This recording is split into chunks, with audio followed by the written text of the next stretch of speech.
I hate this hair. I'm so over it. I don't think I'm gonna make it to Christmas. This is over it. I'm over it. Hey, what's up, rock stars? It's Rox coming to you today with a review for Power Book 3, Raising Kanan Season 3, Episode 2. So let's get to it, shall we? All right, you guys. So the show opens with Rock and Neek. Okay. And, we're starting this illicit affair, it looks like. And Neek wants to get to know Rock a little bit better, but of course, Rock's walls is up. She tells him he need to chill. This house is for her and her baby, Kanan. Okay, whenever he decided to come back, Neek was like, "What? Don't tell me that little nigga tripping. I'll take my belt off." We get a little good giggle off of that. But then we don't get to talk much longer because the Italians come and invade Rock's house. I said, "Ooh, y'all coming out to Rock's house in the suburbs? Rock ain't gonna like that." They blindfold him. They take them both. Now we see Marvin and Lou, they at the club. Lou's still in a bad way, and Marvin is just Marvin. I guess they ain't gonna bring up that girlfriend, huh? The counselor, she just gone, right? Okay. Anyways, they at the club, and Lou is like, toasting to the south side and everything. It's still fuck Rock, by the way. And while they're there, Marvin is just kind of peeping the scene, and he notices these two white guys is paying, attention to them. All right, that's interesting. At first, when I saw them, I thought maybe they had something to do with Neek and Rock's disappearance, considering they were so concerned about Lou and Marvin over there. And speaking of the Italians, they have taken Rock and Unique down there to see old Tony. What they call Tony? The big fish? Yeah, the big fish. And big fish ain't real happy about what's going on, That's the reason why he had to bring them on down there. Rock tells the big fish that she don't appreciate motherfuckers coming and invading her house like this. Oh, well, you know what? That was the best way that they could handle things. Needed to talk to you, girl. But he only want to talk to Rock. Okay, who's this motherfucker here? Unique. Okay, Unique was like, yeah, I'm Unique. All right. And I got a nickname for you. Little Linguini. He thought that was so funny. Hardy, har. Anyway, Big Fish, he take Rock to show her his incinerator. Yeah, this incinerator right here, boy, this got him through quite a few trying times. Burnt motherfuckers to a crisp, and we ain't never saw him again. And speaking of getting rid of motherfuckers, he gonna need Rock to get rid of Big Sal. He been a pain in the pussy for a long time, and he just needs him to be gone. Okay, New Jersey is just a headache that Big Fish tired of. And Rock was like, "Look, I know you can't kill him. You a mob boss, he a mob boss and everything. That's part of the politics and everything and whatnots. However, Rock is out the game." It don't even make sense when Rock says the sentence. Every time she says it, I just smile to myself like, "Girl, you really think you getting out this game, huh? Oh, okay." So she say she can't do it. Sorry, but Big Fish was like, "Yeah, if you don't do it, then we gonna kill you and your people. All right. So either you kill them or I'm gonna get them to help us kill y'all." Well, that sounds like an offer Rock can't turn down. I guess she'll be getting with Big Sal real soon. And if she does this, that means she's free and clear, right? Big Fish was like, "Look, you ain't got no more problems with me. Go on and get rid of Big Sal and then we good." While she's having this conversation with Big Fish, Lou and Marvin, they still at the club. Lou is unraveling. Okay, Lou still, his head ain't right yet, y'all. Anyway, Marvin, he goes and talks to the white guys, like, "What y'all want?" And the white guys was like, "Oh, we want some drugs." And Marvin was like, "Just because you see a black person in the club, you think they selling drugs and everything?" Okay, so just hypothetically speaking, if I was the drug dealer in the place, like how much money y'all talking about spending? They tell him on the amount, and I'm assuming the amount that they told him was a lot. Okay, so Marvin was like, "Oh, maybe we might have a deal here. Listen, let me give you my pager number. And next time you or any of your people need something, you reach out to me and let me know." They was like, "Oh, so you are a drug dealer." You made me go through all of this for that? Marvin had to scope them out, figure out if they was legit or not. Now we see Juke. Juke is outside the funeral for old detective partner. What was her name, child? We still don't know, and nobody told me in the comments either. It's finally time to lay old Shannon down to the ground, y'all. Juke don't go in, all right. She just kind of pay her respects from outside. Plus, you see Kanan Daddy out there with his old creepy weird self. Okay, so she doesn't go in there. Instead, she walk on off down the street. And we see old creepy partner damn Detective Omar, whatever the hell his name is, Howard. He go in there and child got the nerve to deliver the damn eulogy, I guess, about his partner, his former partner, the partner whose brainy damn splattered all over the inside of that car. He got the nerve to be up there talking good about her. You know, Shannon didn't take no mess, and Shannon always wanted to find out the truth, and Shannon wanted to do this, and Shannon would. I was just like, are you really? I mean, I understand you got to, for appearances, you got to be at the funeral and everything, but my boy, you really are giving the speech? This ain't gonna age well. This is not going to age well for you, Howard. And I'm gonna tell you what, they gonna crucify you when they find out that you the one that actually killed her. The nerve and the gall to sit up here and do this damn funeral, really? The people, they hurt and cried and everything, and here he is with this blasphemous speech. And afterwards, the chief now, he saw right through that. He go and meet up with old Detective Omar and was just like, yeah, that was some speech you gave, a glowing speech about your former partner, okay? Even though we both know that your partner was giving you the blues. Partner was trying to end your career, and you know, Detective Omar was just like, oh, you know, the kids sometimes, you know, they just go off on their own tangents. Well, the chief is over it. He's tired, and he's like, listen, if you dig up any dirt on Shannon, I'm talking about any dirt, let me know, okay? Because I have a feeling that I'm gonna need to put something in my back pocket just in case. Her family over there, they got, you know, internal affairs, everything. Like, I don't know what's going on, so you need to let me know if you find out anything. Detective Omar was just like, don't you worry your pretty little head, he will. Now, when everybody is finally going home from the funeral, Detective Omar, he see Shannon's daddy talking to Shannon's girlfriend, okay? And it looked like they having like a disagreement of such.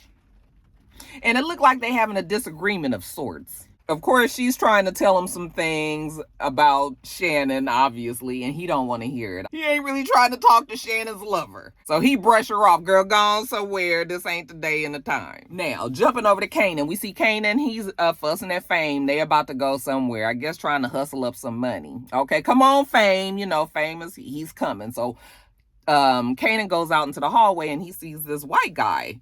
And this white guy is like for real, like bumpy white guy, Soho, not supposed to be in this side of town type of white guy, like meat packaging district, that type of white guy. Why is he over here? So, you know, Kanan is looking at him. He's on the phone. He's looking like he's giving orders to these young guys and they running and doing stuff for him. And Kanan was just like, no, what the fuck is this? He goes and asks Fame, like, who is that? Who is this that just moved down there? You know, is he hustling? Maybe we can go work for him. And Fame was just like, no, Kanan, that's way too close to the house. Like, he ain't trying to do that. And, you know, Kanan, we gotta get some. And, you know, Kanan, no, we had to get, I can't even do his voice. Kanan was just like, no, we need some money. I've been working hard on Kanan's voice. I can't get it, you guys. We need some, no, I just can't even do it. It's a heavy, you can tell that he's picking up 50s slur though. So they see old white boy out there on the streets and he's running still, giving the information to these guys out there on the street, you know, and Kanan and Fame is just kind of watching, trying to see exactly what the hustle is exactly. So the guy sees Kanan over there and he was like, hey, young man, would you like to come work for me? And Kanan was just like, you know, nah, he don't know what he do. Okay. And he's like, I got a messenger service. You know, I got them, they go and run my business for me and this, that, and blah, blah, blah. And Kanan was just like, oh, a messenger service. Okay, no, that ain't for Kanan. All right, he's still trying to find his hustle. But what you say your name was again? Paul. Okay, Paul. Maybe Kanan be talking to Paul again later. Now, the feds go and see Big Sal. Okay, and you know, that's a pretty interesting visit, to visit a mob boss like this. Okay, this must be quite important. So the feds sit down and tell Sal that, hey, there is a price on your head. Your life is in danger. The people is coming after you. Big Sal tells them, you know, basically that he don't believe it. And they was like, listen, it's true and it's going to happen and we can help you and your family. We can protect y'all and everything. But I'm telling you, this is a deal that you got to answer right now. Like, you got 60 seconds to tell me. And Big Sal was like, I don't need 60 seconds to tell you. I ain't doing nothing with you. I ain't working with y'all. I ain't saying nothing. I ain't doing nothing. Big Sal is Big Sal all the time. And Big Sal is not going and working with the feds. So they was like, oh, well, we tried. All right. I think Big Sal realizes when his time is up. I think Big Sal is starting to see that that's about to happen. And I think even the wife is concerned about it as well. Okay. So the wife sees Big Sal after he had his conversation with the feds. You know, he's sitting in the, look like they got the church. He's sitting up there at the altar, and she comes in and she tells him how she's worried. You know, she's concerned about all the shit that's going on, you know, worried about Sal and all of that. And Sal was like, don't you worry about nothing. Everything is going to be just fine. You know, they going to be baptizing or christening, you know, his kid's baby. So his grandkid, you know, remember his kid got killed, remember? And so they're christening the grandchild. That's going to be happening this weekend. Sal was like, it's going to be a beautiful, you know, occasion. Don't worry. Everything is going to be fine. But I think Sal is a little worried. He hugs her. He gives her a kiss. He tells her he loves her. She tells him she loves him. And they're all a little wistful. So, yeah, I think maybe she might even realize that the gig might be up. Back at the house, Rock tells Marvin the proposition that the big fish gave her. Basically, we got to go and do something to Big Sal or else. After that, she's done. She's out. I was just like, how naive is it of Rock to feel like she do this and she's going to be out? If anything, this is going to make things way worse unless you just really, really make it so that nobody thinks that you was responsible for it. That's the only way it's going to work. But her killing Big Sal, I don't know why she believes that takes her out the game. Okay, unless you killed the whole crew, Big Sal is just one person. So anyway, so Marvin was telling her like he ain't got no money and everything. It's a little bit of product left. Do she mind if he sell that, you know, get a little money? He can even break her off if she need to. And she was just like, yes, fine. Go on and sell that. You know, as long as you ain't trying to do nothing too big, that's fine. Get your money. You can go on and keep the money. But she was like, but I'm going to need you to be ready. When I find out the time and the place, I need you to be ready. And Marvin said, bet. Now, Juke was trying to find a job. Okay. We saw last week, she told the lady that she wanted to sing, and the lady was just like, that's not a career, that's a hobby. So now what is she going to do? You know, she needs to get out of New York. Like, it's just, everything is bad. Her mom died, her dad's, you know, all this. She needs to go. So she goes and talks to the military. I was like, girl, that's definitely not going to work. You know, the man is telling her she needs to take the ASVAB and all of that. Juke wants to leave ASAP. I think she would have went on to the military if she didn't have to go through the process. The man is like, there's a process. You got to take the test. You got to do this. You got to do that. You know, and she was like, I got to take a stupid test to see if my feet are flat. Yeah, like we said, there's a process, girl. So do you want to do that or do you not want to do it? Well, she don't really want to do that. She ready to go now. Nothing that takes a process. So she take it on back home. And when she goes home, she just happens to see Marvin. Marvin is there with Nicole, her ex-girlfriend. Well, her girlfriend who's died. Her father, Nicole's father, is there talking to Marvin. And the dad is so excited, you know, because he has a video of Juke and Nicole singing. And oh my God, Juke's voice is just amazing. You know, I was just like, now when he became this big of a fan, this motherfucker like a stan almost. I was just like, okay, daddy, I mean, it's okay for you to believe in Juke and all because of Nicole. And I understand this is your tie to her and everything, but a little much. Okay. But okay. So he telling, Marvin all about the tape. Marvin don't know about the tape, but you know, he would like to see it. Oh, he gotta see it. Juke walk in and she's like, oh, Mr. Nicole's daddy, what are you doing here? Oh, Juke, I'm so glad to see you. Okay, I gotta tell you, there is a singing competition coming up. You gotta try out. It's for these a girl group. You know, you gotta do it. And Marvin was just like, yeah, you know, Juke, that sounds like that might be a good thing. Juke said she don't sing no more. They was like, what? You ain't singing? Oh, no. That's not, you know, you singing. Nope, Juke not doing it. You know, the father was just like, oh, well, I know that Nicole would really want you to do this, but you know, if you're not going to sing, I guess maybe I need to go on and go. I was just like, it's okay, Dad. Dad's feelings was so hurt. He really thought he was doing something. Then he got in there and Juke shot it down so quick. I was just like, oh, it's all right. We know you care, you know.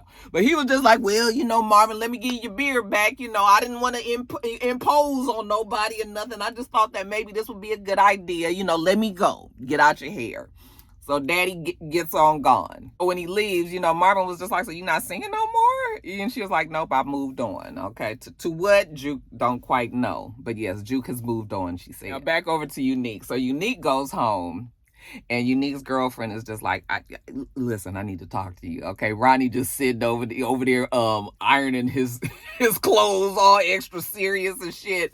Unique look over at him like, like this was absolutely the worst time for Ron to be getting out of jail. So they get upstairs and the girlfriend is just like, I don't want him to be here no more. We don't feel safe. Okay, I know you think I'm tripping, but how about your son went to get him some drink out of the kitchen the other day, and when he went downstairs in the middle of the night, and your brother's sitting down there in the dark watching the TV. And Unique was like, what's wrong with that? Okay, maybe he couldn't sleep. He just got out. Like, maybe he wanted to watch TV. She was like, the TV wasn't on. Okay, well, yeah, I guess that motherfucker is unhinged a little bit. She was just like, he gotta go. Unique was like, don't worry, I'm gonna handle it. I got an idea. I got it all worked out. Just relax. It's gonna be okay. Now, Rock, trying to get back Kanan, she goes and buys him the funky fresh to death convertible Mustang 5.0. That used to be the car back in the day.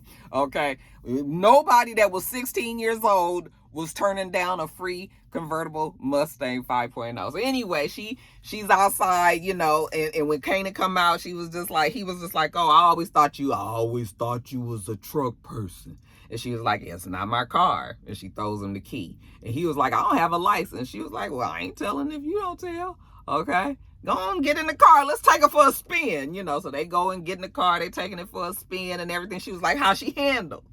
Okay, that motherfucker handled real good. Anyway, so they talking and he was just like, so the cop, she killed herself. And she was like, yep, killed herself. Okay. And he was just like, oh, killed herself like how Scrap killed himself. And she was just like, yep. And I was just like, oh, I forgot Rock doesn't know that Kanan knows that. I don't know why Rock don't know that Lou would have told Kanan, the fact that he said that, she should have picked up on it, but she didn't. And so she was just like, yep, just how Scrap killed himself. And he was just like, bitch, still lying. Okay, and on that note, that's exactly why I can't take this car. Thank you, it's nice, but I gotta go. Okay, I said, damn, Rock, what you gonna do? Your boy is gone, girl. He ain't trying to listen to you one bit. If this 5.0 couldn't do it, I don't know what will. So Kanan goes and meets with the white boy, Paul, again, okay? And long story short, after they come up with some negotiations and whatnots, they have decided that they are going to work together. I don't know if the guy realizes that he's gonna be running drugs. Well, maybe he does. Maybe he does, okay? Because what's this young kid? What other businesses this young kid having and all? But they don't really specifically say that he gonna be running drugs and shit. But I guess that's just the understanding and the implication there. But they work it out. The boys, the guys, how everybody gonna be using it, and that Kanan is gonna get a little cut of the money. White boy say, that's pretty good deal. Let me think about it. And Kanan was like, okay, think about it, but not too long. Okay, because you ain't the only one out here that's doing this kind of business. I could go work with anybody else. Okay. Back over to Neek. Neek goes and sees the big fish. Okay. And Big Fish, when he sees him, he's surprised that Neek actually has decided to come down to his aquarium. Okay. That actually means you got some cojones, some balls. Okay. Maybe this might work out, so they kind of talking. He was just like, oh, if it's not unusual. I was cracking up. Unusual and little linguini, child. So, they talking, and Unique is just there, on some old grown man, old school hustler, drug dealer, used to be a big boss, so big boss to big boss kind of thing, He want to work with Big Fish, and Big Fish was like, look, I appreciate it. I love the fact that you had, that you even came down here, with the respect and everything, you want to work with me, and I can appreciate that. Thank you and all. But he don't know if he gonna do this. Does Rock know that you down here? He was like, Rock says she out the game. And Big Fish was like, I know what she said, but do you really believe that? Well, I guess time is just gonna have to tell. He don't know. He's just going by what she say. She say she out. So Big Fish was like, well, I tell you what, maybe we could work together, but I got other partners, this ain't just a one-man kind of thing happening here. So you're going to have to talk to the partners. And if the partners decide that they want to bring you in, and, maybe then we can talk shop then. And Unique was just like, okay, fine, bet. Just tell me their names. I'm going to go talk to them right now. Now, back over to Detective Daddy, Creepy Daddy. Oh, maybe that's what his name was. It was Creepy Daddy, right? Because he is creepy. He's such a fucking weirdo, you guys. Anyway, he's down to the station.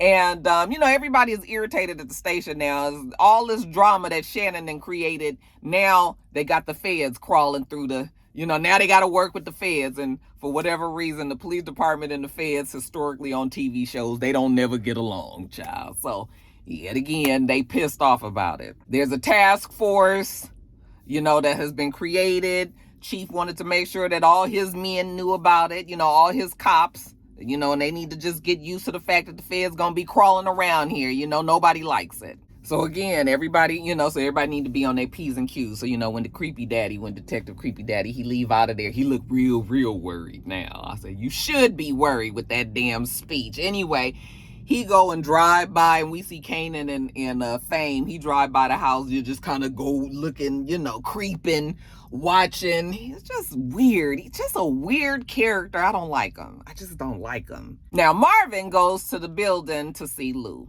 And I told you Lou is still not okay. Okay. Marvin knocks on the door and was just like, hey, Lou. Okay, I got a job. I got a job for you. It's nothing, nobody killing or nothing like that. Okay, all I need you to be is the lookout. And Lou was just like, is it for Rock? And Marvin was like, just looks at him. Because of course it's for Rock. What else does Marvin do but for Rock? And so Lou was like, oh no, I already told you it's fuck Rock forever. Okay, Lou is not working. No. So Marvin now has to go and do the job by himself, okay? So he goes to the post office and he goes and steals a box truck, the big mail truck, the big mail box trucks that they have. He steals the big one, and I'm assuming he's going to use that in his attack on Big Sal. At the same time, Rock goes and talks to old girl, the girl that used to work at the store, the one who Rock was working with the cousin as the guy and all of that. Remember they was paying? Okay, so Rock goes to talk to them, and you remember the lady don't like Rock.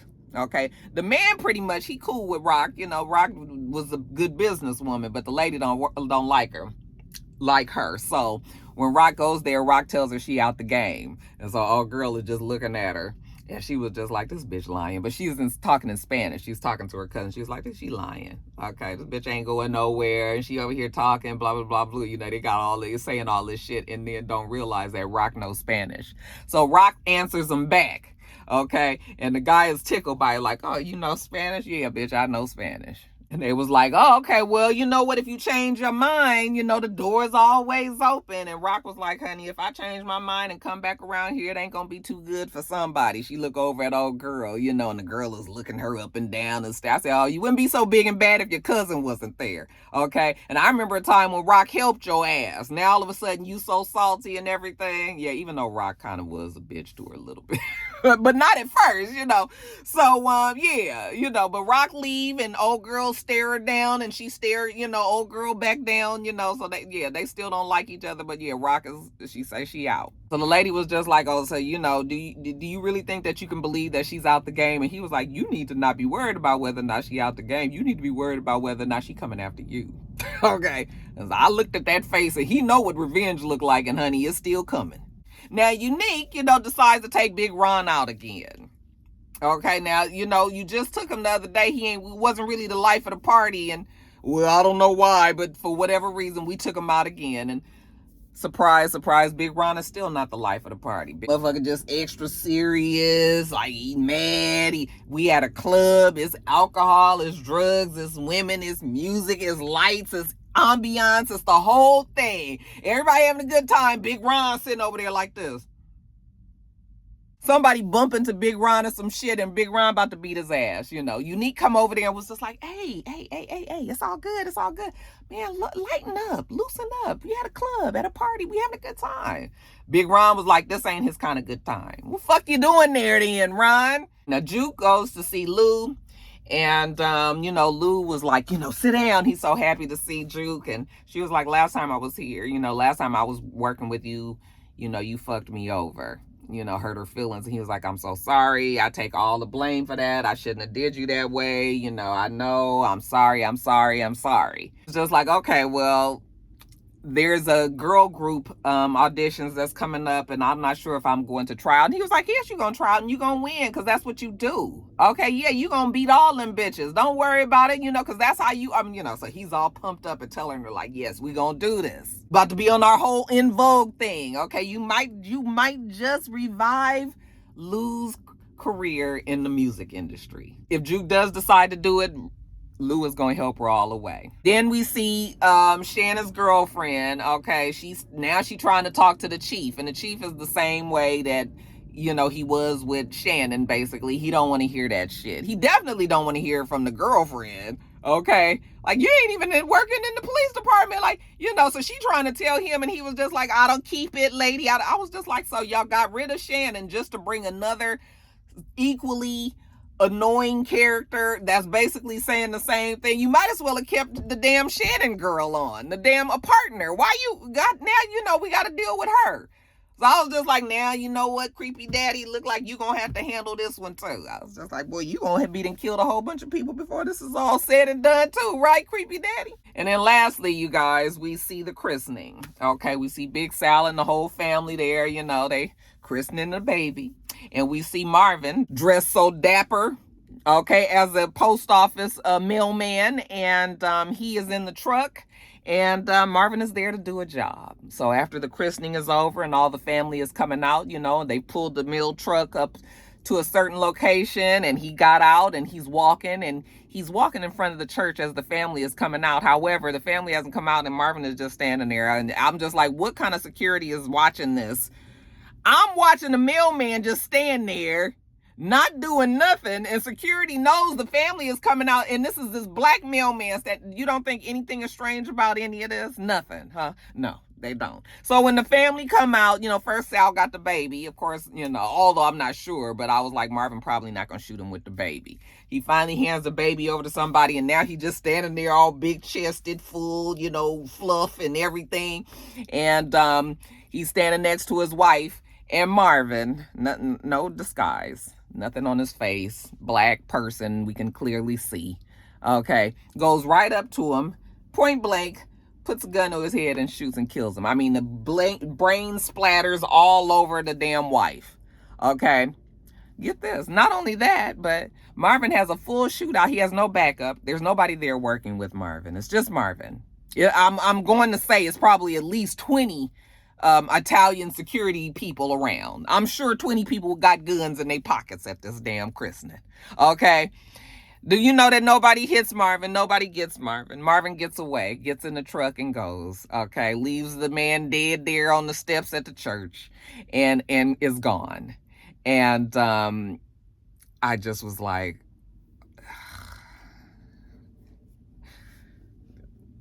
I don't, we gonna see how it goes. We just gonna see how it goes. But that scene annoyed me so much, and I was just like, okay, all right. We'll see how it goes on this next episode, but this ain't really the best, like, believable storyline to me. But we'll see, you guys. We'll see. All right, you guys, let me get off of here. Jada went to go see the Caramel show. Is that how you say the man name? The guy that took over Maury's show? She went to New York. She got tickets. And so her and her friend went to the show, and they just sent me a text message that said they landed. So I'm about to go pick her up from the airport and enjoy the rest of my Sunday. I hope you guys do too as well. Make sure that you thumbs up the video, comment, subscribe to the channel if you haven't already. I'm Roxanne. The channel is It's Rocks, and everything else I do will be in the bottom bar. All right. So I hope that you have a wonderful, wonderful rest of your day, and I plan on doing the same. Till next time, rock stars. Bye.